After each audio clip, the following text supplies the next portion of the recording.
அன்பு நண்பர்களுக்கு வணக்கம். Welcome to voice of today. 100 நாட்கள், ஒரு நாடு, ஒரு இனத்தின் கண்ணீர். 1994 வருஷம் ருவாண்டா.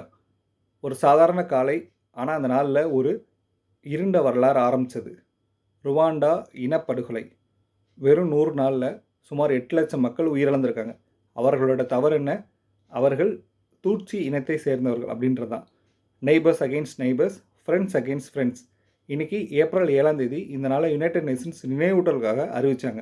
ஏன் மறக்காமல் இருக்கணும் அப்படின்றதுக்காக. மீண்டும் நடக்காதபடி தடுக்கணும். 8 lakhs lives last, millions displaced. ஒரு நாடு முழுக்க ட்ராமா. ஹேட் ஒரு வேர்ட் மட்டும் இல்லை, அது ஒரு வெப்பன். இந்த நாள் சொல்லக்கூடிய மெசேஜ் என்ன? ஹேட்டை நிறுத்து, ஹியூமனிட்டியை தொடங்கு. ஒரு ஸ்மால் கைண்ட்னஸ் ஒரு பெரிய பீஸ் உருவாக்கும்.